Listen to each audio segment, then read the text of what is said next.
Aê, isso aí, sente-se à mesa, tá começando mais um Proposições. E olha com quem eu tô aqui hoje, o Matias. Você não sabe falar, não? Ele não sabe mais falar. Mas hoje, gente, tô muito contente de poder viver esse dia. O Matias tá aqui com a gente gravando. E não é com ele o podcast, mas porque ele não sabe falar, né? Mas a gente tá aqui com um amigo muito especial e a gente vai conversar sobre algo assim que alcança muito meu coração e eu tenho certeza que vai alcançar o seu coração. Então, antes da gente ir para esse episódio, eu vou te pedir aquelas coisas mais básicas e simples, mas que ajudam muito a gente. Primeiro, se você crê aqui no que a gente tem feito, já pela fé, já chega dando aí esse like e depois você vai comentando, conversando e fazendo as suas perguntas, suas interações aí por meio dos comentários. E também um terceiro pedido é que você envie esse podcast para algumas pessoas em específicas, aquelas que você percebe que querem servir a Jesus com o que faz, que amam a igreja, que amam a Jesus. Então lembra no seu coração de 3 pessoas e envie esse podcast para essas pessoas. E em quarto, se você ainda não é inscrito, pelo amor de Deus, gente, ajuda aqui esse pobre podcaster e se inscreve aqui no nosso canal. Também vai aparecer para você agora um grupo de membros, que é aí um QR Code, que a gente está tendo aqui um diálogo com irmãos que tem assim, nos ajudado a realizar esse sonho e de certa forma manter esse projeto. Então, com apenas R$30 você consegue fazer parte desse grupo, onde você pode vir assistir. O Matias faz parte, por isso que ele está assistindo aqui, né? Você tem que me dar R$30, viu? Você vai me dar? Beleza, o Matias já vai dar os R$30 dele e você pode dar também e participar desse grupo onde você vem assistir e você faz esse projeto ser possível. Então é isso, gente. Bora pro episódio. Editor, solta a vinheta.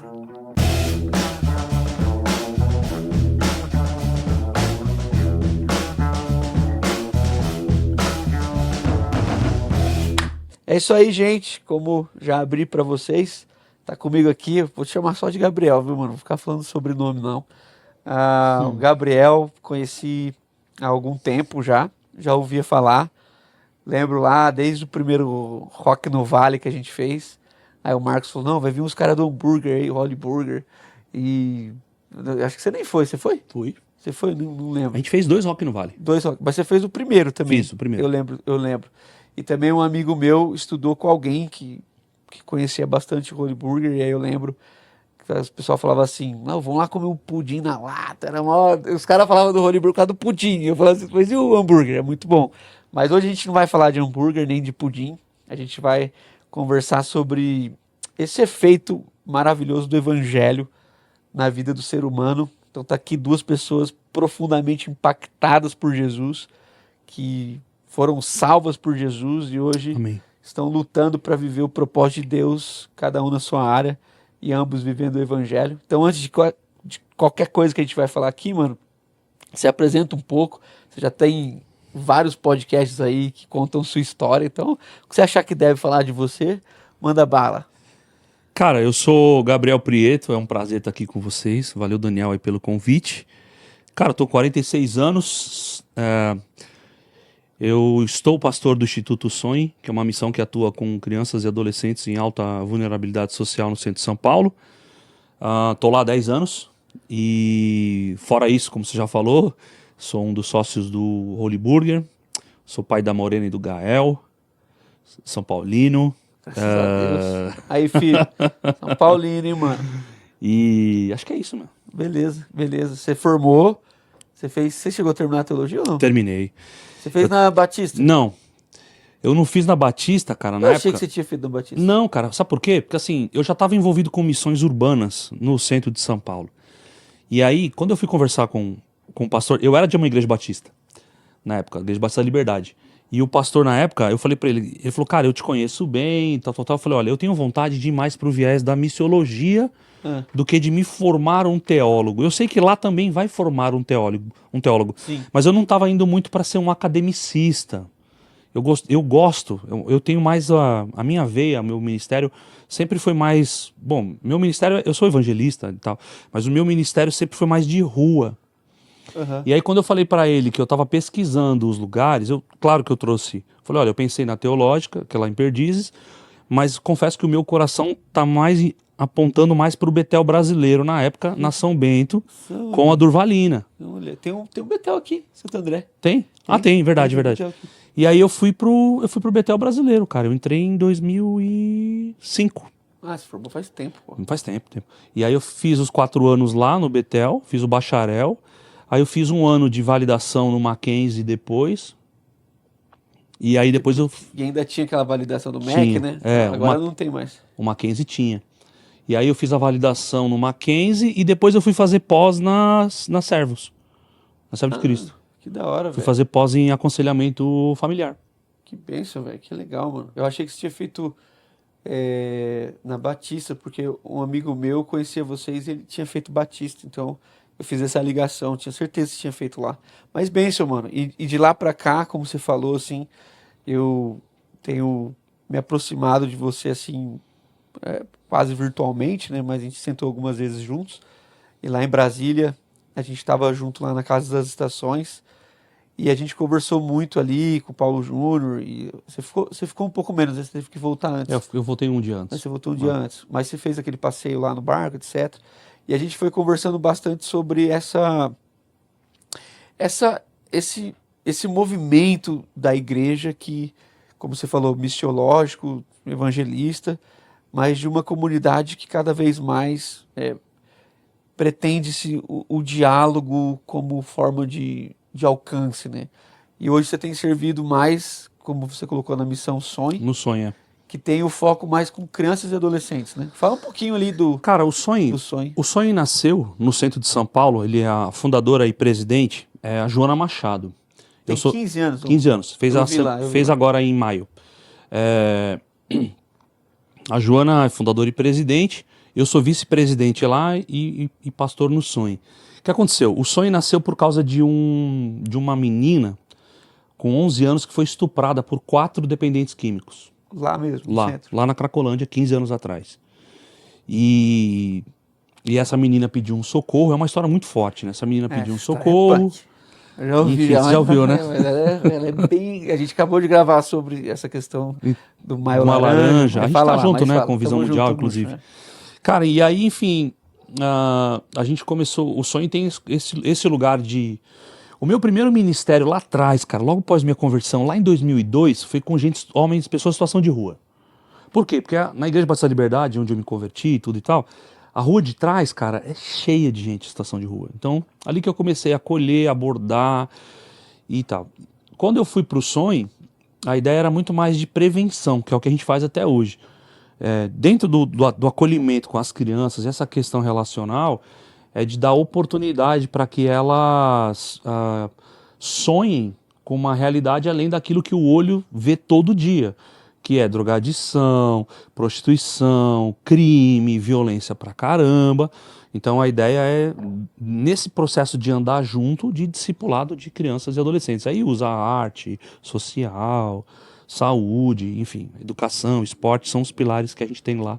Você estava falando de como ele surgiu lá com essa Isso. menina de 11 anos. E tem alguma ligação com um sonho, literalmente, não tem? Tem. Por isso que chama. Por isso. Eu lembro não lembro toda a porque, história lá. A história é a seguinte. Eu não sei um pouquinho pra te ajudar aqui. Vai lá. Tá ruim? Nessa época, mano, é o seguinte.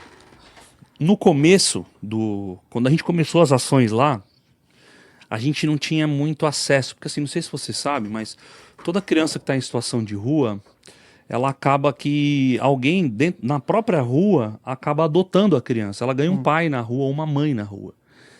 E nessa época, a gente não tinha muito acesso às crianças. O usuário, o crime não deixava a gente acessar as crianças. Mas foi por causa desse estupro que o crime autorizou a gente ter acesso à criança. Na verdade, quando nasce o sonho, inclusive, eles diziam que... A história é essa, assim, que as crianças nunca iam dar atenção pra gente porque elas não queriam sair desse contexto. Mas a Joana tinha tido um sonho lá em Salvador, antes dela vir para São Paulo. Nesse sonho tinha uma criança que pedia por socorro para ela. E nesse sonho ela ouviu uma voz que dizia: cuide das minhas crianças. Só que 6 meses antes, a Joana era formada em enfermagem e tudo, e ela não tinha ideia, não trabalhava no Ministério Infantil de igreja, ela não tinha contato e nem habilidade com criança. Uhum. Mas por causa dessa menina chamada Ellen, que pediu socorro para ela, nesse dia, que a mãe dela sim, a Soraya, que é a missionária, é a fundadora da Cristolândia. Lembrei disso. Aí ela veio uma vez. A Soraya mãe da Joana, é fundadora da Cristolândia. Ela e o pastor Humberto. A Soraya vem antes, inclusive, do pastor Humberto. Sim. A Joana vem para São Paulo para fazer a mãe desistir do ministério na Cracolândia. Quando essa menina, Ellen, pediu socorro. Aí a Joana se lembrou do sonho, que até então que ela tinha tido mais ou menos uns 6 meses antes, que não fazia sentido. Uma criança gritando socorro e o cuide das minhas crianças. Quando a Ellen pede o socorro pós-estupro, a Joana pega essa menina, leva para a sede da Cristolândia para tomar banho. Eu lembro. Só que, até por uma questão do ECA, você não pode atender criança e adulto no mesmo espaço. Sim. Mas como era uma emergencial, o que a Joana fez? Tirou todos os usuários da Cristolândia que estavam sendo atendidos ali, colocou a Ellen pra dentro, tomou banho, e quando a Ellen entrou embaixo do chuveiro, que ela estava toda suja, a Ellen começou a gritar: socorro, socorro, socorro. A Joana não entendeu direito e correu pro banheiro. Quando ela chegou lá, ela viu o corpo da menina, genital toda inchada, cheia de mordida, toda machucada. E aquela menina fez uma pergunta pra Joana. Perguntou pra ela assim, naquele momento ali, perguntou assim: aonde estava Jesus quando fizeram isso comigo? Tia. A Joana, 11 anos. Com 11 anos. Estuprada por 4 homens. E aí, a Joana não soube responder. Caiu o chão dela. Saiu pra chorar. A mãe, como já tinha muito mais bagagem, acolheu a criança, vestiu, trocou a roupa e devolveu ela pro crime. Aí, 3 dias sem dormir, Deus falou com a Joana sobre Jeremias. É o texto, né? Que eu já te escolhi no ventre da sua mãe. E ela, falando através desse texto, Deus falou com ela sobre o quanto o Senhor separa pessoas mesmo antes do nascimento. E aí a Joana, passam-se 3 dias em crise, mas chorando e orando, ela foi atrás da Ellen. Quando ela entra no fluxo, que é aquele popularmente a gente conheceu, ali, se conhece, a Ellen vem correndo e fala: tia Joana, tia Joana, tia Joana, eu queria te encontrar, eu tava com saudade. A Joana: eu vim aqui para te procurar, Ellen. Eu quero responder aquela pergunta que você me fez. Aí, evidentemente, a Ellen já não lembrava mais qual era a pergunta. Você me perguntou onde estava Jesus quando você foi estuprada. E eu quero te dizer que Jesus está aqui. Onde ele estava, ele te via e chorava. Mas a partir de hoje eu vou ser Jesus para você. Você mudou a minha vida. E eu preciso dizer que você saiba disso. A Joana na época era noiva, largou o noivado em Salvador, porque o noivo não queria vir para São Paulo. Abandonou tudo, literalmente. Terminou a faculdade de enfermagem, não voltou mais, ia ficar 3 meses só, ia só vir para fazer a mãe desistir. Ficou 3, depois ficou 1 ano e nunca mais voltou. E aí ela disse naquele encontro com ela, e falou assim: a partir de hoje eu vou ser Jesus para você, porque você mudou minha vida. E aí quando eu olho hoje, 15 anos depois dessa história, né, a Ellen foi Jesus para Joana, tendo Mateus 25 como pano de fundo. Tive fome, estive nu, preso, enfermo, e me visitaste, e cada vez que vocês fazem um dos pequeninos e a mim que vocês fazem, diz Jesus. A Ellen foi Jesus para Joana, mas também não foi só a Joana que foi Jesus para Ellen. porque ali vem até palavras da própria Joana, ali foi quando o evangelho fez sentido. Aterrizou mesmo, né? Porque assim, desceu, porque trouxe a prática. Trouxe uma experiência que a Joana nunca tinha tido com o Senhor. De ouvir a voz de Deus mesmo. Eu cheguei. Sonho, tudo, eu né, cheguei, cara? o sonho já tinha 5 anos. Sim. Mas já vinha de um contexto de evangelização urbana. Eu comecei a minha vida, eu me converti, minha vida mudou de fato no final de novembro de 2001. Eu tive uma experiência com Deus e a partir daí, enfim. Aí fui fazer escola de missões urbanas, enfim, antes até do seminário do Betel. E basicamente essa é a história do sonho. E hoje a gente está há 15 anos na Cracolândia, mas está 5 anos no sertão de Pernambuco, que é uma realidade muito parecida. Não tem a questão do crack, mas tem a questão da prostituição infantil, de fome, miséria. Nós temos Instituto Sonho Itaíba, que é sertão de Pernambuco, dá umas 6 horas de Recife. Mas tem uma sede, tudo. Tem uma sede igualzinho. Uhum. Basicamente é um espelho das atividades com uma outra diferença, e a gente tem uma terceira unidade em Presidente Prudente, cuidando de crianças e adolescentes, para que ele não chegue na drogadição, na prostituição. Por exemplo, lá em Itaíba, quando a gente começou o trabalho lá, a gente começou com aula de balé. Então a gente usava o espaço do templo de uma igreja, que cedia para atender as crianças, mas a gente encontrou meninas que se prostituíam a R$2, ou por um saco de arroz. Uhum. E aí a gente começou a quebrar esse... isso também lá no Pará, né? Que você tá fazendo... Sim. Desculpa te cortar, mas quando eu lembro de prostituição desse nível, eu lembro do Pará, do Marajó. A gente tá com uma escola de missões urbanas... Não tem nada a ver com o sonho. Não.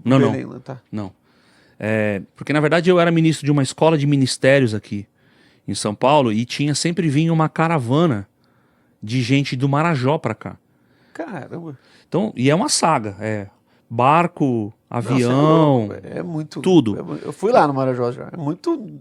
Não é mão pra ninguém aqui. Não. Né? E aí o pastor Alex, que é um amigo, ele foi aluno dessa escola e é um cara de uma visão espetacular, assim. E aí ele falou assim, cara, não existe isso no norte do país. E pra gente é muito custoso trazer todo mundo pra cá. Porque tem barco, avião, isso é muito caro. E ele falou, meu sonho é montar uma escola assim lá. E ele nos propôs. Aí a minha sensação hoje, depois de quase 4 anos indo pra lá, a gente roda uma escola janeiro e julho, com teórico e prático, né? Lá no Marajó. Antes mesmo é um intensivão, assim. Vai, Osmar, ó. Osmar vai? Próximo janeiro aí. É julho? Janeiro não, julho agora. É que julho eu ia assustar ele. Eu não sei quando. Vamos Entendi. falar julho então, só pra ver a cara dele. É que janeiro. Janeiro não, julho agora, não sei quando vai ao ar. Não, vai. Vai antes? Vai bem antes. Segunda quinzena de julho a gente vai pra lá de novo. E qual é a ideia?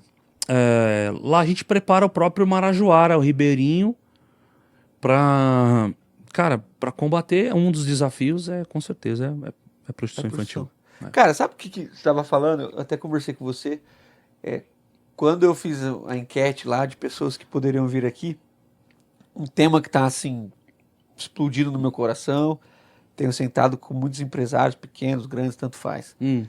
Mas é para revisitar esse coração, muito do que aquilo que a gente ouviu lá em Brasília, junto com o Paulo Júnior. Por que o empreendedor empreende, né? Aí eu tinha na pauta, eu falei assim, eu vou conversar sobre empreendedorismo, cara. Certo.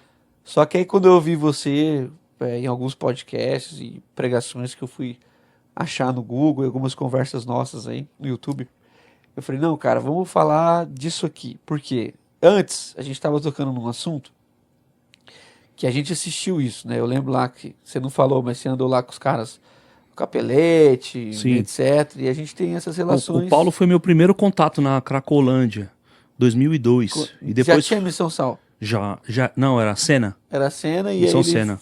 Quando ele se desliga, ele monta a Sal. Então a gente tem navegado mais ou menos nesses mesmos oceanos, assim, né? E uma das coisas que foi muito difícil para mim, e eu acredito que para você também, foi quando em algum momento a gente teve que fazer essa, entre aspas, escolha, como se o evangelho ele fosse de alguém, no sentido de ele pertencesse ao movimento político mais de direita, ou se ele pertencesse mais ao movimento político de esquerda. E isso ficou difícil, porque só de falar isso, a gente já entra num... Já divide, né? pronto, quem estava assistindo já saiu, Sim. sabe? E assim, a gente que fez parte desses movimentos que eu nem sabia o que era direita e esquerda, velho. Eu li a Bíblia com 14 anos, você acha que eu sabia o que era? Você tá com quantos anos? Eu tô com 38. Então, você acha que eu sabia disso? Então, tipo assim, quando eu conheci os caras, que a gente citou aqui o Capelete, o Carlinhos Queiroz, Sim. você acha que eu, cara, eu não fazia ideia, nem tinha internet direito. Mas quando a gente fala desse texto específico que você citou de Mateus Mateus, 25. quem escuta a gente, como você já comentou comigo e alguns dramas que a gente nem precisa tocar, mas fica sempre nesse drama assim, parece que a gente reduziu o evangelho a um movimento e quando eu escuto você e mais alguns amigos, eu tenho essa sensação boa de que você fez essa aliança entre a teologia clássica, que você é um cara conservador teologicamente, Sou. e uma vida de uma teologia prática e cuidando de crianças e adolescentes, que são aqueles que a gente deveria ter mais a ótica, assim. Então, não quero te complicar em nada. Eu tô aqui só para primeiro Não, reconhecer... eu fico à vontade com esse tema. Não, eu tô não é uma assim, coisa que primeiro me... reconhecendo o teu ministério, dizendo a alegria que dá de te ouvir toda vez que eu te escuto. Eu, o Arthur, o Dida, todo mundo daqui cada vez mais falando, mano, vem congregar aqui com a gente, já te chamei umas 5 vezes, já é muito longe da tua casa, né?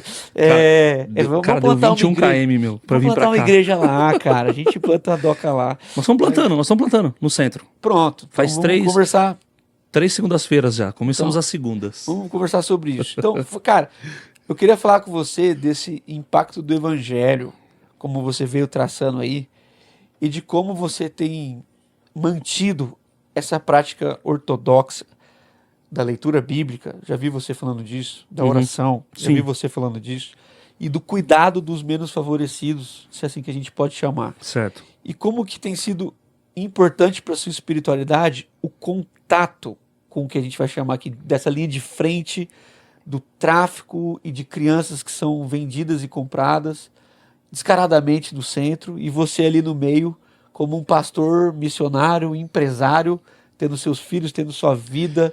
Então eu queria, mano, ouvir teu coração, porque... Cara, eu acho que... Eu te interrompi a pergunta.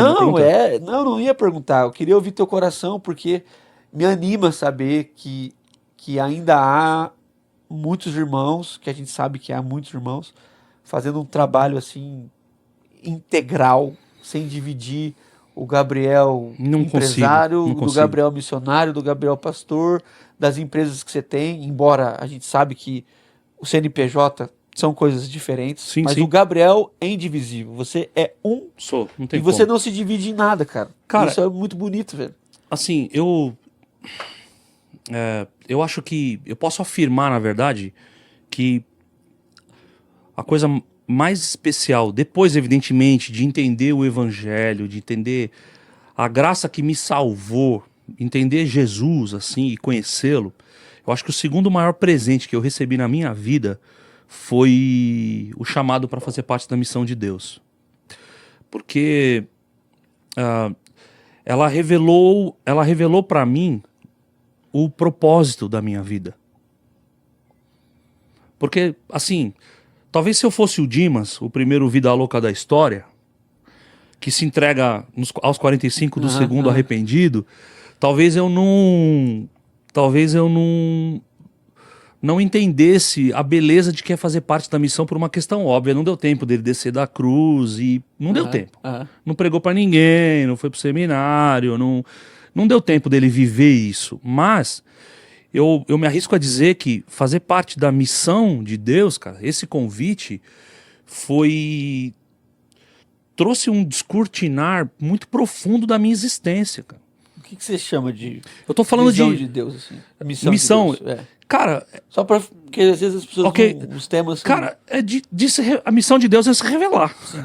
É isso. E ele escolheu, claro que a gente não faz o papel do Espírito Santo, é óbvio que não, mas Deus escolheu pessoas normais, pescadores, cobradores, médicos, mulheres, lavadoras de tecido. Ele escolheu pessoas para estabelecerem o reino dele. Qual que é o reino dele? Paz, justiça e alegria. Então ele escolheu pessoas para estabelecer o reino dele aqui. E a missão de Deus é isso. E fazer parte da missão de Deus, cara, por exemplo... Seria esse sinal visível, né, que a gente fala. É um sinal, visível. Porque é uma manifestação clara. Até Mateus vai dizer isso, que brilhem as vossas obras diante dos homens, para que glorifiquem a ele. Então, contra as obras, de alguma forma, elas são inquestionáveis. E aí a gente descobre... Eu descobri, a missão de Deus, ela foi muito importante para mim por revelar o propósito. Eu não abri um negócio para ficar rico, para andar, fazer viagem. Não, eu abri porque eu entendo que faz parte da minha vocação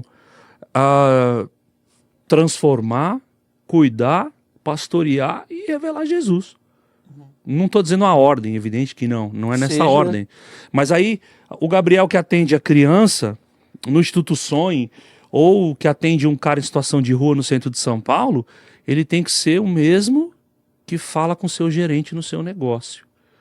Não tem sagrado e profano. Tudo é sagrado. Sim.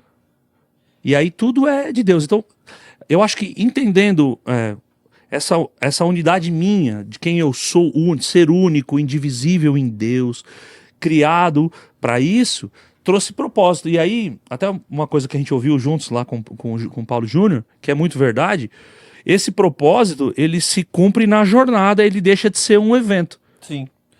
E aí, que jornada é essa? Da vida inteira. Então a missão de Deus me fez entender, ainda que de uma forma simplista que eu estou dizendo aqui, o que é ouvir de Cristo que eu vim para que vocês tenham vida abundante. O que é vida abundante? A vida, para mim, a vida abundante é a vida para o outro.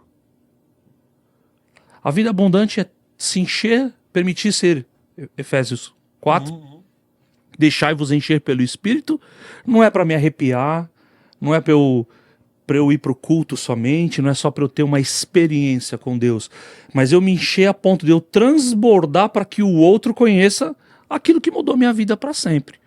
Então acho que fazer parte da missão de Deus, Marajó, cara, Moçambique algumas vezes, Indonésia, enfim, para mim tem a ver com esse transbordar. E claro que para eu transbordar eu tenho que emprestar diariamente meu coração, meus ouvidos, a minha devoção a esse Deus, porque senão eu viro um ativista também e morro seco e duro. Sim. Entendeu? E basicamente para mim, respondendo de uma forma...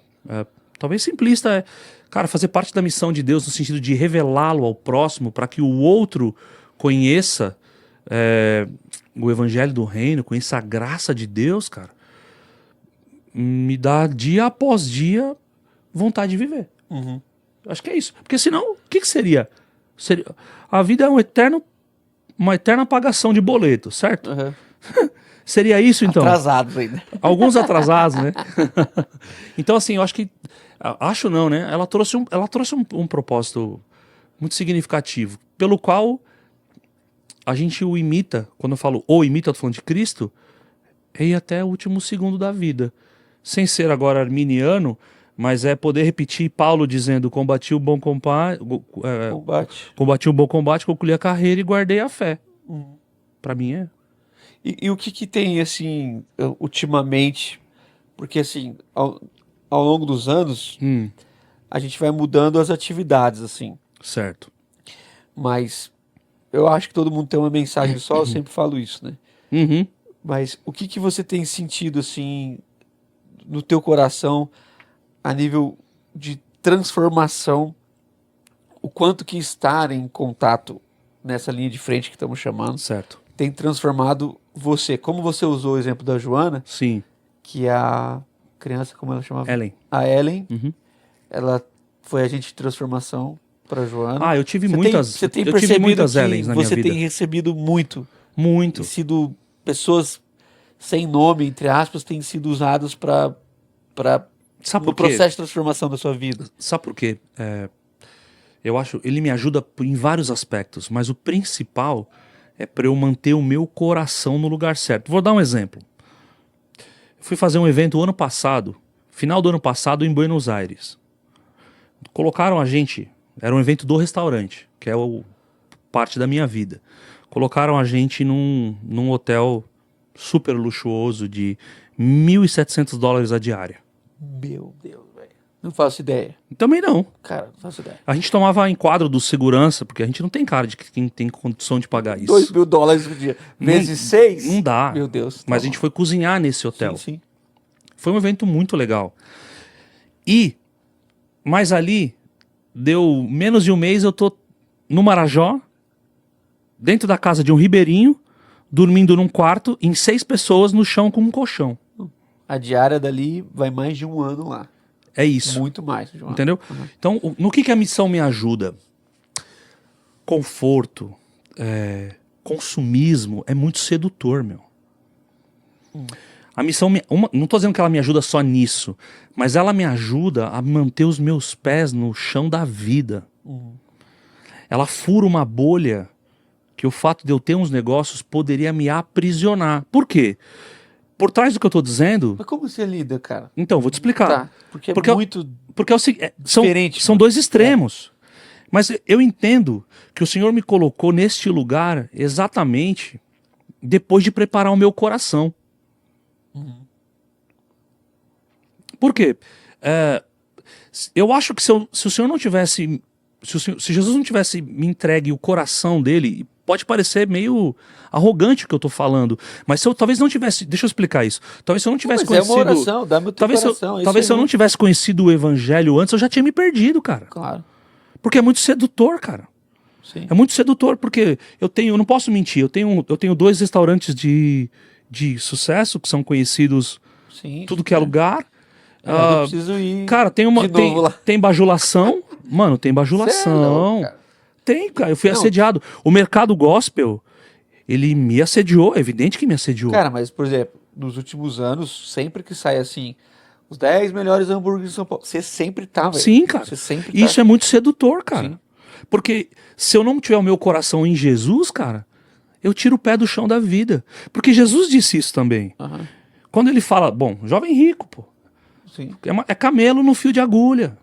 Porque o que acontece? O dinheiro é a forma que Deus escolheu da gente fazer justiça. Sim. E não conforto. Eu entro em crise. Sim. Quando eu olho, isso. eu entro em crise, cara. E isso é muito bom pra mim. Eu entro em crise quando eu paro pra pensar que às vezes um relógio no pulso de alguém, dos nossos, Sim. pode comprar uma casa. Sim. Bom, em alguns lugares, muitas. Você entende o que eu tô falando? Me dá crise, cara. Assim, um dos nossos pecados hoje, um dos nossos pecados institucionais hoje, a gente virou acumulador, cara. Muito bem. Quando eu falo a gente, eu tô me incluindo dentro de um grupo. Não que eu seja, eu luto contra. Porque assim, é Jonas e Nínive. Nós temos mais do que precisamos. É isso, cara. É isso. Só que a internet trouxe coisas boas, evidente, mas ela trouxe coisas terríveis. O que a gente vive hoje, esse tempo hedonista, busca teoria. Antigamente a gente sofreu, né? Os efeitos colaterais da teologia da prosperidade, e hoje a gente sofre com a teologia da felicidade. Prazer a qualquer custo, conquista, ativismo, fazer, performance. Você tem que performar. Aí vem um monte de movimento para dizer que você tem que dar resultado, que nananana, que você precisa ser feliz. Só que o consumo não vai entregar isso, né? É engano, ele vai trazer conforto, ele pode botar um bife mais chique, marmoreado no teu prato. Mas felicidade é outra coisa, né, cara? Pra mim, felicidade é vida, a vida é Jesus. Então, assim, quando eu paro pra pensar que Jesus deixou um remédio pra isso, ele disse que há mais alegria em dar do que receber, cara. Eu poderia morar, talvez, numa casa melhor, eu poderia ter um carro melhor, mas pra quê? A troco de quê? Como é que eu posso todos os dias conviver com gente que está na extrema pobreza, de pessoas que não tem uma mesa em casa? Uma mesa, cara. Isso aqui, ó. Não tem uma... Eu convivo com famílias, cara, que... Você sabe, o centro de São Paulo, 60% das crianças que a gente atende hoje são bolivianas. Cara, muitas dessas famílias estão envolvidas com tráfico humano. É que não tem crianças que não tem uma mesa para botar uma xícara de leite, cara. Tá certo. Eu vou levar os meus filhos para uma viagem que é legal de férias, mas a minha vida não pode se resumir a isso, cara. A cada 11 meses eu gasto o que eu acumulei só para mim, pro meu conforto, remunero bem a mulher que me ajuda lá. Tem uma pessoa que me ajuda, uma funcionária que me ajuda em casa, porque eu cuido de 2 crianças sozinhos. Então, assim, tudo é evangelho, mano, pra mim. Aham. Entende? Então, ter contato com o vulnerável, ele me ajuda a manter o meu coração no lugar certo, para eu não me seduzir por hotéis que porventura eu possa até desfrutar, mas de entender que aquela não é a minha realidade. E aí, você falou, por que você não... Cara, muitas vezes eu grito por dentro, grito quando eu tô sozinho, e ao mesmo tempo eu também me retiro. Eu me retiro de algumas mesas, eu me retiro de alguns lugares. Quando eu percebo esse ambiente que é voltado no que eu posso conquistar, no que eu tenho, é muito ruim pra mim sentar às vezes à mesa no lugar assim, principalmente porque pode parecer que eu quero ser superior, não no sentido econômico, mas no sentido social, intelectual. Mais avançado. Não, ele é evoluído. Então eu me retiro. Então, sei lá, ao mesmo tempo que eu posso sentar num restaurante e comer com, sei lá, num lugar legal em São Paulo, na amanhã, que é quinta-feira, eu vou sentar para almoçar uma parmegiana ou um estrogonofe no boteco com o Renato, que é um usuário que está em situação de rua. E não é que eu estou usando ele para me curar, na verdade ele me cura, sem ele saber. E aí ele me mostra o chão da vida. Ele vai furando as bolhas e no dia seguinte talvez eu tenha que sentar com o CEO da Coca-Cola. Porque essa marca que eu citei aqui patrocina o meu restaurante. Então assim, mas primeiro eu tive que permitir com que Deus moldasse o meu coração. Não só uma vez, mas diariamente. Eu acho que foi uma habilidade que o Espírito Santo me confiou. Ainda que eu possa ter acesso dos quais, mas também tem uma coisa que me ensinou muito, né, cara? Eu sou Taboão da Serra, mano. Eu sou cria da periferia. Então, eu nunca passei fome, mas eu sei o que é não ter um tênis de marca quando todo mundo tem. E durante muito tempo fui vítima disso. Por quê? Porque eu achava também que para eu ter acesso, ser respeitado, ser ouvido, até na própria igreja eu tinha que fazer parte de um grupo de seleto de consumo, como se aquilo fosse me garantir a minha voz de ser ouvida. E aí a missão de Deus me trouxe, descortinou tudo isso, foi desconstruindo. Eu fui moído pelo evangelho. É Agostinho, né? Senhor, tu me feriste com a tua palavra e eu te amei. E como que... Cara, a gente tá ficando velho, né? Muito, 46. Você é mais velho que eu ainda. Mas eu também comecei novo. Então faz 20 anos que eu tô na estrada. E você começou um pouquinho antes de mim. Comecei em 2005. Mas o que eu assisti, eu não tô falando de ninguém. E nem vou correr o risco de citar nenhum nome. Mas a maioria das pessoas que eu vi ao longo desses 20 anos se envolvendo nessa linha de frente, eles se distanciaram da igreja. Porque a igreja é muito lenta. A igreja se ocupa, a igreja local. Certo. A igreja local acaba se ocupando de ensaio do coral, sabe? Coisas que são importantes para quem tá ali, mas para quem veio de fora e tá lidando com coisas mais urgentes, como, por exemplo, cara, estou ensaiando coral, a menina foi estuprada ali, entendeu? Sim.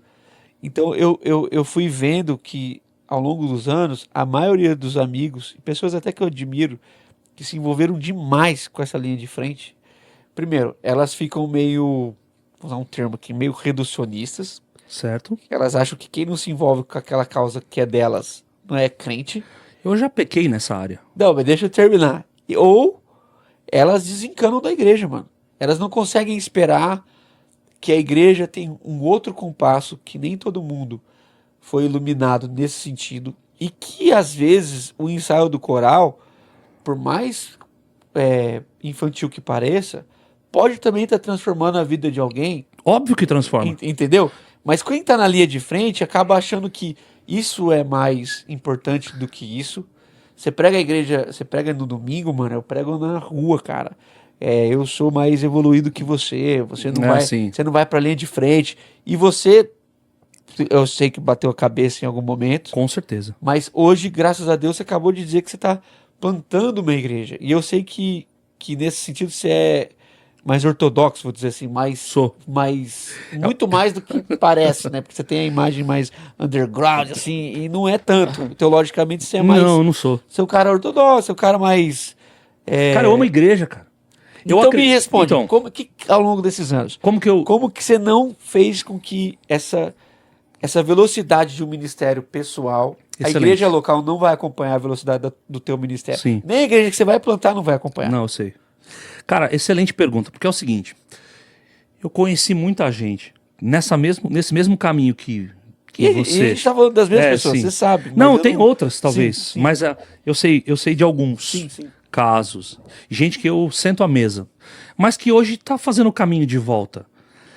A nossa crise, eu acho... A minha crise, a minha crise, quando vivi essa questão, durante um tempo na minha vida, eu acho que a soberba me encheu mesmo. Claro. Preciso reconhecer isso publicamente aqui, mas já reconheci no secreto. Que eu acho que em algum momento eu me achei mais crente. Por estar na rua, por estar impondo mão e gente sendo curada, E aí chegou um momento que aí, isso foi lá em 2007, 2008, tinha menos de 10 anos de ministério, que eu fui entender a importância do discipulado, a importância da congregação.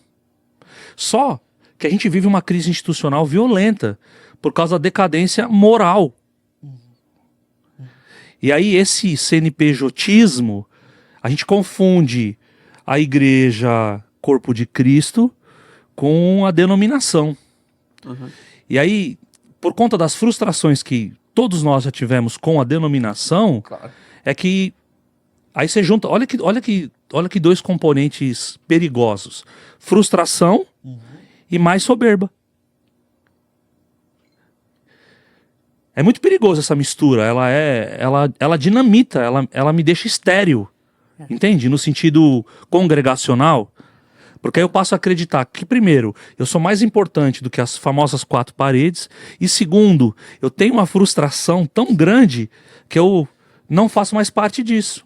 O evangelho é o que eu faço, É isso. é a Bíblia que eu li. É isso, é o que você eu não leio, leu ainda, você é o meu não- viés, Aham, é a minha, aham. é a revelação que eu tenho, a inspiração que eu tenho das escrituras, e aí elas, de certa forma, validam aquilo que eu creio.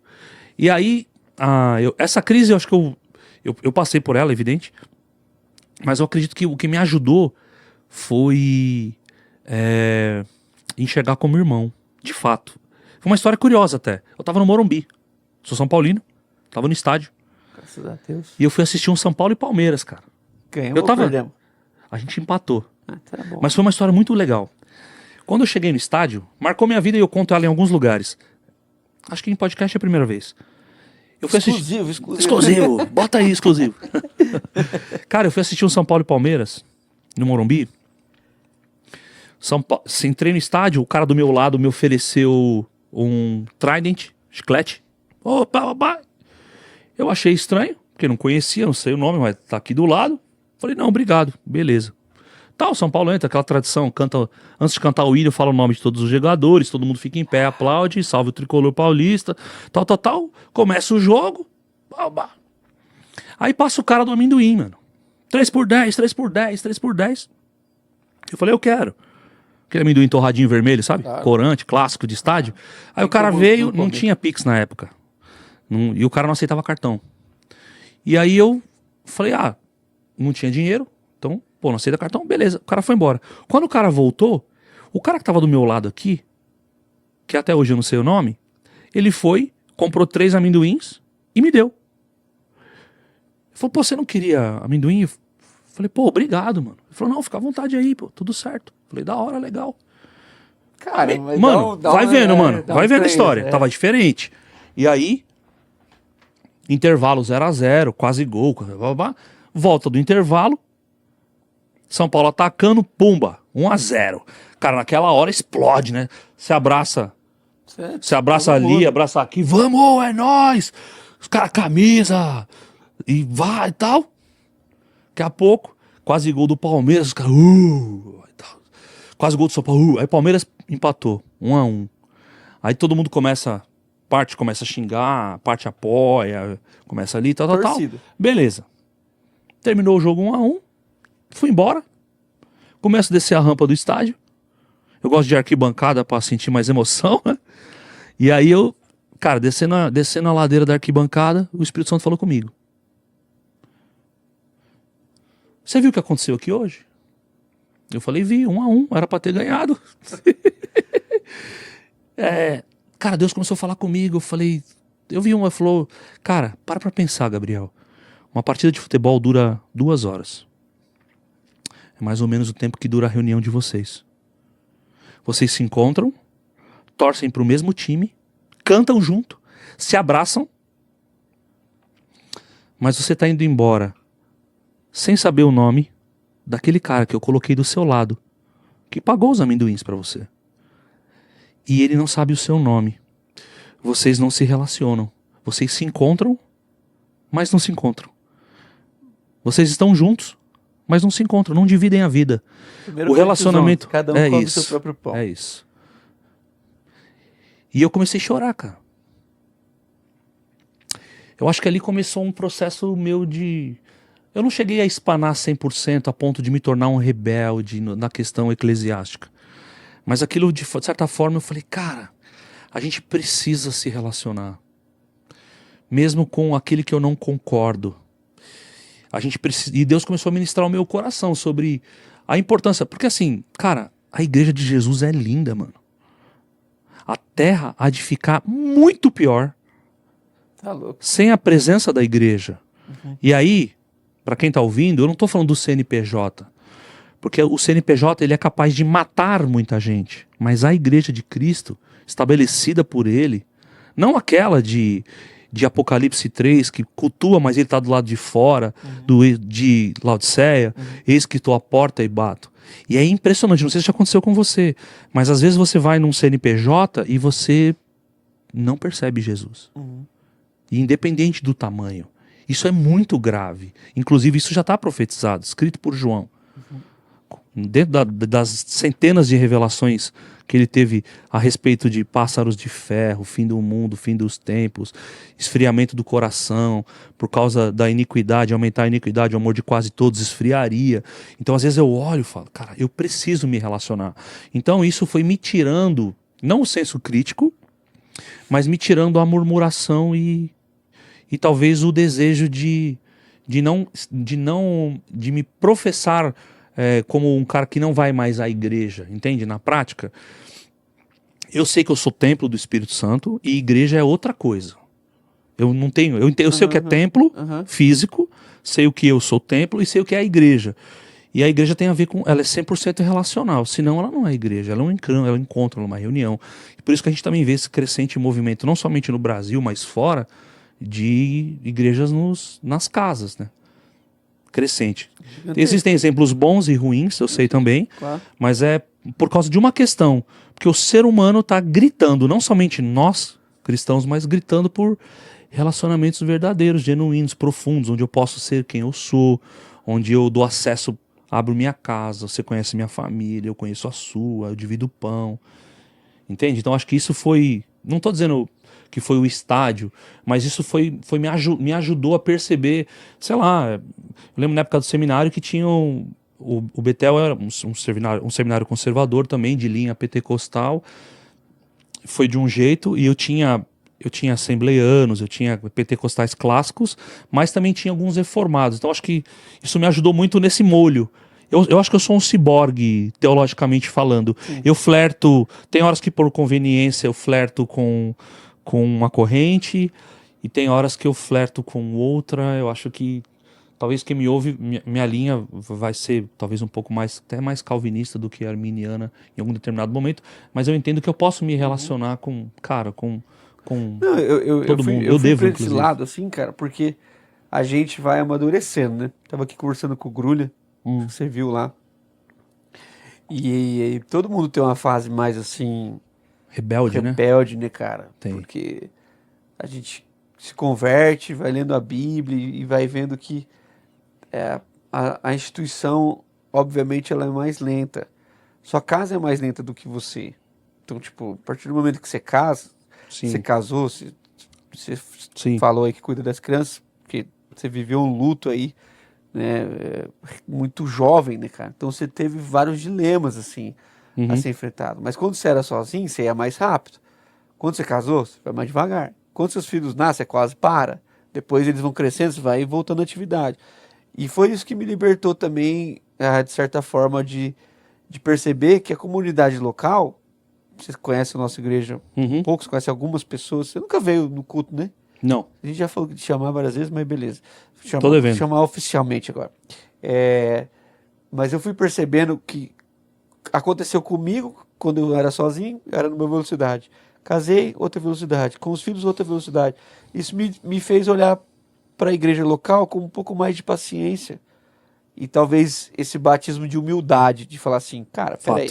Fato. Primeiro que Deus não chamou todo mundo para a mesma coisa. Exato. Deus é criativo. Segundo, que nem todo mundo tem a mesma velocidade. E terceiro, que eu não sou melhor que ninguém. Então, da mesma forma como eu espero a letargia daquele irmão, ele me espera nas minhas carências. Então, eu não sou tão rápido quanto eu penso em todas as áreas da minha vida. E muitas vezes, ele me espera naquela lerdeza que eu tenho nessa área, e eu espero ele naquela velocidade que eu acho que ele poderia ser mais rápido. Então, tem duas formas de ver isso. Eu falo que a igreja é a única instituição que anda olhando no retrovisor. No aspecto de que, primeiro, que nós temos uma história. Segundo, que ninguém pode ficar para trás. Não adianta a gente chegar lá, se não chegar com a gente os nossos filhos, os nossos amigos. Que glória tem a gente velho lá, o Gabriel velho. Pô, eu fiz tanta coisa. E você terminou como? Sozinho. Então, faz sentido o que eu tô falando? total. Você passa por esse lugar? Passo. Porque assim, e pra mim a beleza, quando eu falo igreja, eu tô falando da comunidade dos santos, a eclésia, Claro. ou eclesia. Eu tô falando dessa reunião saudável, onde a gente compartilha pão e vida, sabe? Sim. Ela é muito saudável. Sim. Quando ela é só o encontro, ela não é o total. Para mim, o grande desafio até hoje é, olhando para a nossa realidade paulistana, quando a gente deixa de se relacionar com onde a gente está. Esse é o momento que eu estou vivendo hoje. Eu preciso me relacionar no meu entorno, na minha comunidade. Sim. Eu não posso só complicar o trânsito do bairro no domingo.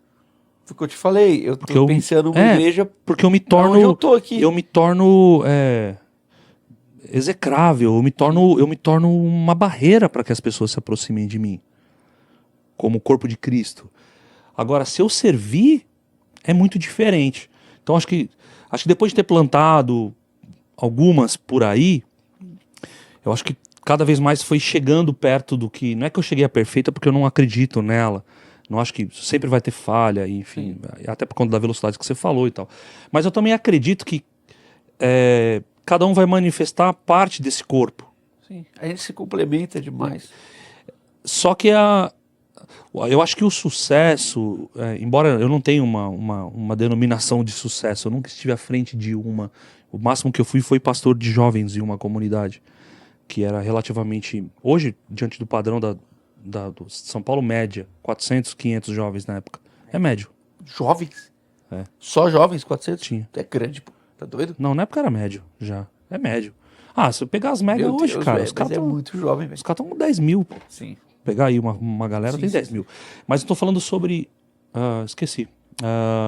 Falando Da sobre... plantação perfeita Isso. e tal. Sobre essa questão de que cada uma vai manifestar uma parte do corpo. Entende, não? Cada uma vai... o mal tá em achar que a mão direita é mais importante que a mão esquerda, ou que o pé, ou que o joelho, ou que... Enfim... Sabe como eu resolvo isso? Eu acho que nenhuma igreja local compõe os 5 ministérios. E para mim, cada igreja local vai ter uma vertente mais forte. Então, uma é mais apostólica, Sim. Uma é mais evangelista, uma é mais pastoral, uma é mais de ensino, mestre. Então, eu acho que uma é mais de profecia. E que se a gente parasse... Porque quando Jesus lá, através de Paulo, vai dizer isso, ele não está falando só de uma igreja local. Não. Ele está falando dos ministérios da igreja. Sim. E não da igreja local. Tem gente bastante gente discorda de mim. Também não estou dizendo que tem que ser. É a forma como eu vejo. E isso me ajudou nessas crises também. Porque eu falo, cara, mas peraí, eu Você não acha que isso todo mundo seja o que eu sou. Você não acha que os 5 ministérios são transicionais? Pode ser também. Que tem momento que você manifesta mais Pode um ser. do que o outro? Porque, por exemplo, Pode ser. eu fui conhecer a palavra apostólica, não foi na minha denominação. Claro. Porque não existia 5 ministérios, mas muitos anos depois. Porque não faz parte da tradição batista tratar isso. Pode ser que hoje faça, mas na minha época não fez. Entende? É porque o apostólico no Brasil ficou ruim, né? É, por um motivo óbvio. Tempo, né? É, por uma questão óbvia. Enfim. E hoje eu entendo total minha vocação apostólica. Não tenho nenhuma dúvida. Sim. Por causa do que é ser apóstolo, né? Missionário, enviado, entende? E a questão do avanço, Você né? é isso. Você tá ali no apóstolo evangelista. É isso. Você é o cara que vai abrindo fronteira. Eu vou abrindo fronteira. É isso. aí. Então, eu acho que ele é transicional. Eu acredito que a gente não vai manifestar todo o tempo. Inclusive, eu transicionei isso na minha vida. Talvez seja por isso que eu tô falando isso. Porque eu fui um maluco Cara, eu vivi intensamente 20 anos rua. Mas muito, assim. Uhum. Eu tava contando pra um amigo hoje que faltaram 2 estados só no Brasil que eu não fui. Que é Amapá e Roraima. Os outros todos eu fui. Com viagem missionária. Foi muita coisa. Sim, rodou muito. Rodei muito. Mas evangelismo, impacto, plantação, blá, blá, blá. Fazer pantomima na praça. Faca na caveira. Caramba. Eu cuspia fogo, mano. Aí sim, velho. Eu jogava malabares e cuspia fogo. Então, evangelista sem cuspir fogo. Então, eu cuspia fogo. Eu jogava malabares e cuspia fogo, a galera fazia mágica, ninguém acredita. Eu contava a minha história. É isso aí. Das drogas que Deus me livrou e tal, sim, tal. E aí hoje é outra fase. Hoje é mais de cuidado, hoje ainda vou. Ontem tava na rua, gosto muito. Sim, é minha veia, teu tá ali, DNA, assim. eu gosto. Mas você vai transicionando, eu acredito nisso. Hoje é outro momento, hoje é muito mais, hoje meu momento, ele é muito mais pastoral isso que eu ia falar. E apostólico do que evangelista. Sim. Então é uma outra fase. Você quando prega, pode dar o texto que for, né, mano? Mas é porque eu tenho... pregar um salmo, você vai sair falando eu tô tatuado no coração Lucas 10:2, mano. É isso. Eu não fujo disso. Essa é eu vou morrer com essa mensagem. E em especial, eu acho que nos próximos anos ainda, hoje, pra ser sincero, é muito o que você falou, é verdade.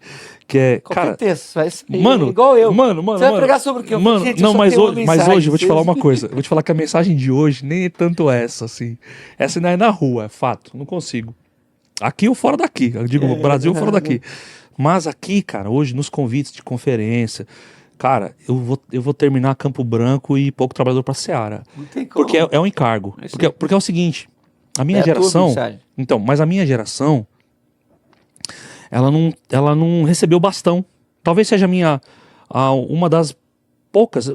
Eu não tenho talvez tanto repertório para falar de gerações anteriores, mas do que eu vejo desde a minha chegada no Evangelho e na transformação, a minha geração, eu tendo a pensar que ela não recebeu um bastão. Porque a minha geração, eu tô 46, os pastores da minha época estão lá com seus 60... esses caras não passaram o bastão. Não estou falando criticando nada no sentido de por egoísmo, por vaidade, mas não deu tempo. Então eu tô numa entre safra. Isso é verdade. Eu não recebi o bastão.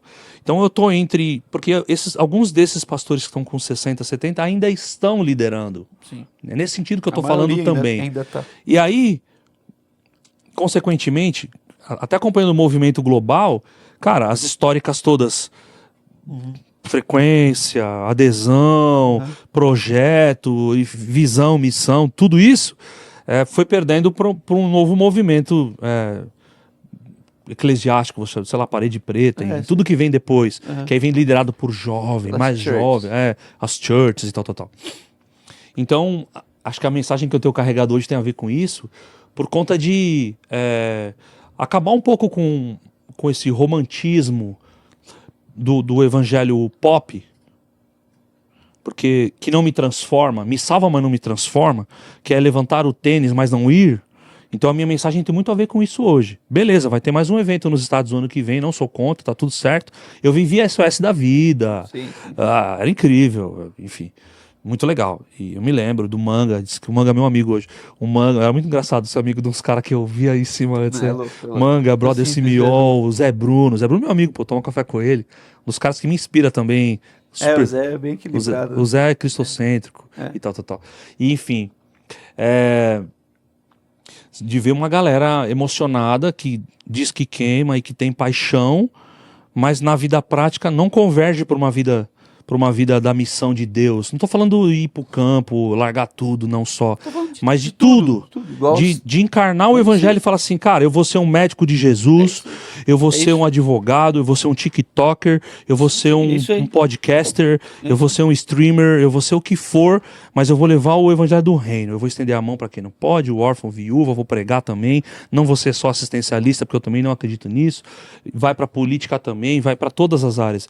Então acho que a minha mensagem hoje tem muito a ver com isso, de desafiar o jovem a falar legal. Você é moderno, você é tatuado ou não, você tem... mas sem encarnar o evangelho de fato, né? Sim, cara, eu tô assim, feliz, mas o Osmar tá olhando pra mim aqui falando, ô Daniel, Que horas eu são, tô gente? quase igual o Flow aqui já. Daqui a pouco a gente bate 6 horas de live, tô brincando. Primeiro que não é live. Mas, mano, eu tava bem ansioso no bom sentido de poder falar com você desse. Tinha várias pautas, como eu coloquei, mas eu acho que essa é uma boa que a gente falou, assim. E também abre portas pra gente poder estar junto em diversas outras oportunidades, porque a gente tá precisando mesmo que as pessoas entendam que Deus quer usá-las a partir do que elas já são, de onde elas já estão, com negócios que elas já têm. Elas A gente talvez precisa se arriscar, cara. É isso, velho. A galera não precisa. A gente precisa se arriscar como É igreja, isso, meu. É isso aí. A gente precisa se colocar como Jesus se colocou entre as pedras e os condenados, pô. Uhum. Sabe a condenada? Sim, sim. A lei mandou matar. João Tá. 8, E você, né? o que diz? Cara, que não tiver... Eu preciso me colocar nesse lugar. E aí, não somente aqui, mas no mundo, mano. Sim. Nesse globo, nessa... Não, mas se o cara porque não a gente só começar tem... onde ele tá, Então, mano, mas porque a gente só tem essa geração pra mudar essa geração. Então, se eu não tiver uma visão geracional, eu vou continuar olhando para um pequeno recorte de uma bolha, de uma bolha, de uma bolha, de uma pequena bolha da qual eu faço parte e que, de repente, eu acredito que a minha vida não pode contribuir para além disso. pode, velho. Você entende o que eu tô falando? Claro. Por exemplo, eu tô terminando uma padaria em Moçambique. Como é que eu fui parar lá? Sou Salvador, tenho minha vocação, meu chamado é Elon Musk. Cara, não, mano. É assim, eu tenho uma experiência aqui, fui pra lá pós-ciclone, eu vi irmão que ficou 3, 4 dias em cima de árvore pra sobreviver, com a minha fé, mas alguns que não professam a fé cristã, mas professam a fé muçulmana, islâmica. Muito muçulmano. Muito muçulmano. Era meio a meio até na região que eu tava, em Dondo. Cara, por que eu tô fazendo isso, mano? Porque você acha qual a chance de eu trazer algum metical pro Brasil, mano? Essa foto aqui é de uma menina de lá. Na verdade, isso é pintada a lápis, não parece, né? Nossa, Mas é da Missão África, que é em Moçambique. que legal. Ela Que lugar lá? Cara, agora você me pegou. Mas eu vou te falar já. Entende? Então assim, eu tenho uma experiência aqui. Financeiramente falando, o que eu preciso para meu sustento, eu tenho. Agora, a gente precisa ser batizado às vezes daquele antídoto que Jesus disse. Traça ferrugem e ladrão, mano. Essas coisas de vez em quando precisam visitar a gente. E não é porque eu tô desejando mal pro outro, não tô fazendo carinho no crime, não é isso. Mas sabe quando você vai pegar uma roupa que você queria muito e tem um buraquinho na camisa, você fala... Sabe que as traças nunca comem a borda, né, meu? Elas sempre comem aqui, né? Cara? E como que apareceu na minha gaveta? Mas é pra gente se lembrar, cara, que o nosso coração tem que estar no outro, mano. Claro que eu só amo o outro porque me amam, ok. Porque senão vira um maluco. Mas assim, pra tirar o coração das coisas. Então, por que eu tô fazendo lá? Porque eu sou bom? Não. Porque é o seguinte, eu vi uma realidade da qual eu posso ser a resposta da oração de alguém. Porque Deus escolheu o ser humano para representá-lo, cara. Sim. A grande comissão é isso. Jesus sopra sobre eles, dá uma ordem e fala assim, ó, registrei no cartório, vai lá e me representa. Então, eu já não vivo mais para mim, né? É Pedro dizendo, não vivo eu, para que ele cresça e eu diminua. Paulo, né? Perdão, Paulo. Para que ele cresça e eu diminua. Então, por exemplo, a padaria de Moçambique, cara, eu quero que quem está lá dando a vida já para a transformação tenha seus recursos como eu tenho. Eu posso usar a minha experiência, a minha influência, as pessoas que eu conheço, para poder, de alguma forma, cara. Eu me lembro muito, eu tô falando isso e me vem um versículo na hora que é um daqueles que fez parte da minha conversão, 1 Coríntios 9:22. Paulo dizendo, fiz-me tudo para todos, para por todos os meios chegar a salvar alguns. E aí, isso me dá sentido, me dá trabalho, não dá para romantizar, é óbvio que dá trabalho. Agosto eu vou para lá, devo ir para lá em agosto. E aí eu paro uma semana, paro o sonho, paro tudo, mas vale a pena? Óbvio. É pra eu postar conteúdo na minha rede social? É pra eu trazer metical pro Brasil? Pra eu acumular? Não, cara. É porque esse reino me batizou e me salvou, cara. Então se eu puder fazer para que o outro avance, o evangelho avance, porque a gente tem aquela, como os filhos na mão do arqueiro, né? Eu acho que eu transicionei de flecha para arco, sabe assim? E esse cordão que estica, cara, eu posso ser aquele que vai puxar a mão e quem impulsiona é o Senhor. Para quê? Eu não sei onde vai dar, eu não tenho controle disso, o Dani. E eu não quero ter, porque é um lugar seguro para mim. Para que eu não me torne útil, para que eu continue sendo inútil, para que eu não me torne protagonista de uma história, porque na verdade eu não sou protagonista de nada. Essa história está sendo contada, pelo menos diante da nossa ótica, há mais de 2000 anos. Sim. E o protagonista é Jesus, cara. Então, poder fazer parte, contribuir para isso, eu fico imaginando tanto os mártires da fé, Wesley, todos aqueles que a gente gosta, mas também os apóstolos, os 12, tirando os 12, entrando Paulo aí. Entrando Matias, entrando Matias, seriam 13, né? Porque Paulo também, apóstolo aos gentios e tal. Tirando os mártires, mas olhando também para os apóstolos hoje, fico imaginando a alegria nesse momento do eterno, dos quais você poder olhar um jardim povoado de tribo, língua, toda tribo, língua, raça e nação, e você poder dizer, cara, a minha vida contribuiu para isso.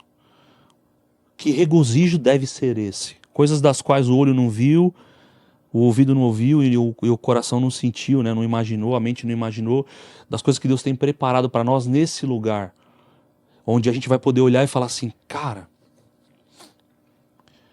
uau, eu não vivi à toa. Eu acredito que se Pedro viesse no seu podcast aqui hoje, você perguntasse para ele, o apóstolo Pedro, se assim, você se arrepende, segundo a tradição, de ter morrido de ponta cabeça? Ele diria, é um neologismo aqui, você está entendendo? Claro. Calma, gente, não tem eu acho que isso, exato, boa, é o nome do podcast. Eu acho muito pouco provável que Pedro, Estevão, diga, não valeu a pena. Tá louco. Eles com certeza abraçariam a cruz de novo e diriam, olha, eu acho que eu começaria até mais cedo. Eu acho que eu nem teria negado antes do galo cantar, sabia? É isso aí mesmo. Eu acho que, e poder olhar, imagina isso, cara, você olhar e falar assim, cara, minha vida contribuiu para que o outro provasse, experimentasse aquilo que nos salvou.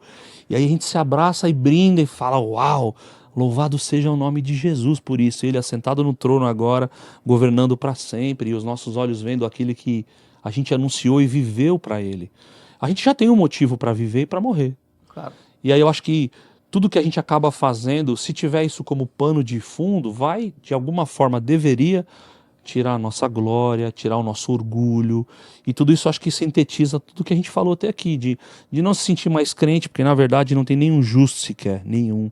E os meus atos de justiça, eles valem menos que o pano de chão do seu estúdio. Eles é isso, é pano de chão imundo. Eu tô lutando até hoje. E essa é a minha forma de olhar para o evangelho hoje, de imaginar uma mesa posta por Jesus e ele tá sentado primeiro e ser alguém que vai dar o lugar para o outro. No sentido de, claro que tem o meu lugar, porque ele também conquistou isso por mim na cruz. Mas é o seguinte, cara, você quer se assentar também? Mas eu posso. Pode, porque quem tá ali tem um amor incondicional por você. Vai rolar uma mudança aí. Muita coisa vai mudar. Mas pode se assentar. Vai ouvir ele primeiro. Esse é o meu lugar hoje, acho que no evangelho, no sentido de quem que pode sentar? Todo mundo. Quem ouvir vai ser transformado. Essa é a mensagem. Benção, velho. Tô aqui assim, eu fico só aqui, assim. Eu queria era isso mesmo. Por isso que eu mudei a pauta, que eu falei assim, cara, a gente ainda vai fazer do empreendedorismo, porque eu tenho buscado conversar com o irmão. Eu tô 20 sobre km isso. só daqui, eu volto. Não, e de motinha, mano, você veio rapidão. Mano, eu vou te dar uns presentes aqui. Que legal. Primeiro, eu já vi que você gosta de café, você falou lá embaixo. Gosto. Então, você ganhou uma canequinha Sabe nossa. que café é o... Quando você encontra um missionário hoje, em qualquer lugar do mundo hoje, é muito engraçado isso. Já aconteceu aqui no Brasil e fora, acontece no Marajó. O cara chega e fala assim, ó, trouxe um cafezinho pra você. De onde que é? Parece que é meio underground, assim, como se fosse um tráfico. É quase isso, mas aqui tem café, cara. Que legal, mano. Café de um amigo da igreja. Ótimo. Ele tá com esse projeto Café com Palavra. Olha lá, café com palavras, 100% E ele é da arábica. nossa comunidade, Que cara.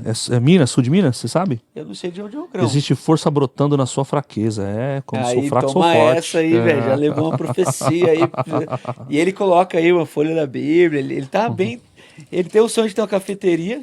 Que legal. E começou com café, quem sabe a gente não Olha lá, veja que legal, isso. gente. Obrigado. E aí você vai Café sair com daqui palavras. uniformizado, cara. Camisetinha do Proposições. Então você toma o café na canequinha.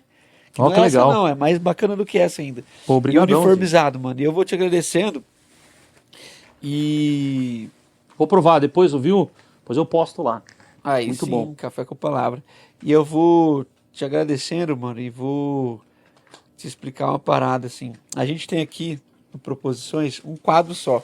Muitas coisas que você falou aí já dariam para esse quadro, sabe? Mas eu quero fazer mesmo assim. Que é o 2 minutos para o mundo, né? Um dia eu tava...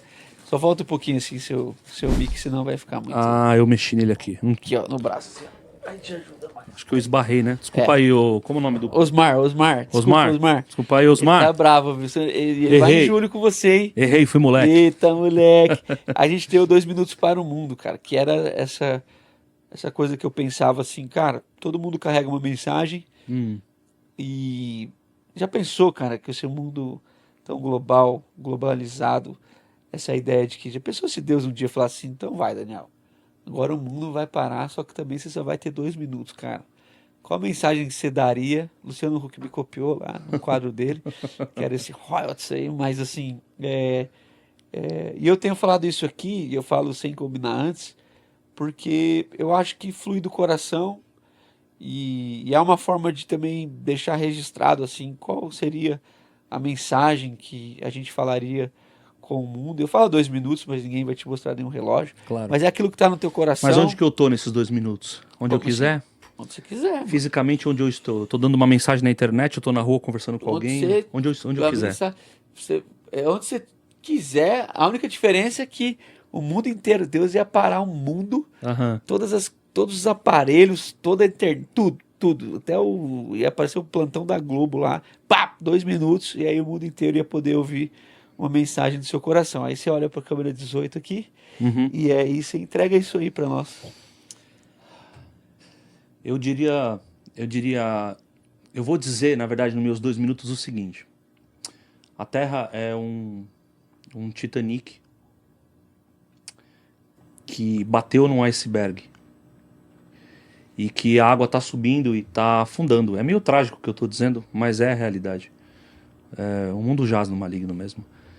E enquanto alguns vão correr para tentar de alguma forma ir na primeira classe porque não teve acesso, ou ir para um lugar dentro desse Titanic que vai afundar para tentar ter algum tipo de benefício, existem também alguns que vão tocar violino como se a tragédia não fosse acontecer.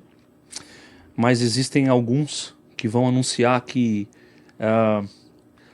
os bots não são suficientes, mas existe alguém que é suficiente diante desse Titanic que vai afundar e essa tragédia que vai acontecer. E aí eu queria poder terminar olhando para essas pessoas que estão vendo esse barco afundar, seja você, seja seu vizinho, quem for, poder te lembrar de João 11:25, Jesus dizendo: eu sou a ressurreição e a vida. Quem crê em mim, ainda que esteja morto, viverá. Era o que eu diria nos meus 2 minutos. Graças a Deus por isso, cara. E esse bote espiritual é inflado, ainda que o meu corpo físico pudesse morrer, num piscar de olhos na eternidade eu estaremos, todo aquele que crê e confessar, e crê no coração e com a boca confessar, será salvo. Amém, cara. Essa é a mensagem. Amém. Eu te agradeço muito. Espero em Deus que a gente tenha, na verdade, outras oportunidades, tanto aqui quanto em outros canais aí. E eu sempre termino com, não é um jargão, mas é uma frase que Deus falou para Abraão, e quase ninguém percebe, né? Em vez de eu falar, Deus te abençoe, ter falado, sejamos uma bênção, porque Deus já nos abençoou, né? Segundo Paulo. Você tu uma bênção? Todas. Você tu uma bênção. Só que eu falo, sejamos, né? Sejamos uma bênção. E a gente se vê aqui, se Deus permitir, na próxima segunda-feira, com outros amigos e amigas, continuando esse canal maravilhoso, proposições. Deusmar fica doido, nos ajuda com as palmas. Matias, bate palma aí, filho. Bate palma. Aí, Matias! Ô, Matias! Matias tá aqui hoje. Boa. Obrigado, velho. Obrigado. Obrigado, gente. Obrigado. Valeu.